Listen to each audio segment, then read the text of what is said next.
வருமான வரி ரிட்டர்ன் தாக்கல் செய்யும் பொழுது மறக்கக்கூடாத 5 விஷயங்களை இந்த வீடியோ பார்க்க இருக்கிறோம். வீடியோக்குள்ளே போகிறதுக்கு முன்னாடி சேனலை நீங்கள் இது வரைக்கும் சப்ஸ்கிரைப் பண்ணாமல் பார்த்தீங்கன்னா மறக்காமல் சப்ஸ்கிரைப் பட்டனை ப்ரெஸ் பண்ணிட்டு பக்கத்தில் இருக்கிற பெல் பட்டனையும் தட்டி விட்ருங்க.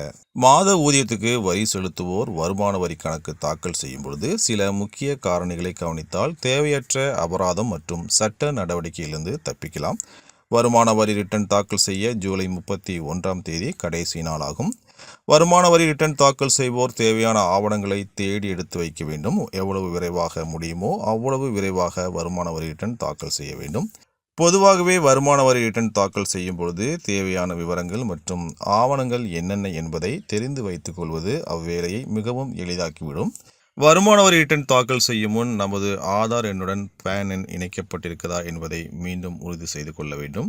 அதனோடு உங்கள் வரித்தொகை திரும்ப பெறுவதற்கான வங்கி கணக்கு தற்பொழுது செயல்பாட்டில் இருக்கிறதா அல்லது ஏதேனும் பிரச்சனையால் செயல்பாட்டில் இல்லாமல் இருக்கிறதா என்பதையும் பார்த்து கொள்ள வேண்டும். வருமான வரி ரிட்டர்ன் தாக்கல் செய்யும் பொழுது மிகச் சரியான படிவத்தை தான் பூர்த்தி செய்கிறீர்களா? தவறான படிவத்தை தேர்வு செய்துவிட்டால் அது வீணாகிவிடும்.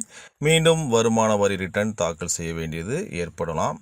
தனிநபர்கள் தங்களது ஆண்டு வருமானம் ரூபாய் 50 லட்சத்துக்கும் மிகாமல் இருந்தால் வருமான வரி ரிட்டர்ன் 1 என்ற படிவத்தை பூர்த்தி செய்ய வேண்டும்.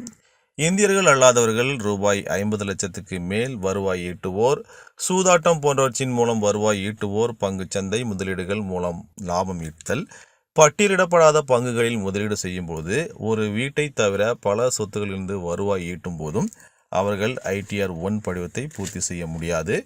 மேலும் பேன் எண், வீட்டு முகவரி, தொடர்பு எண், வங்கி கணக்கு விவரம் உள்ளிட்ட விவரங்கள் சரியாக உள்ளதா என்பதையும் பார்த்து கொள்ள வேண்டும்.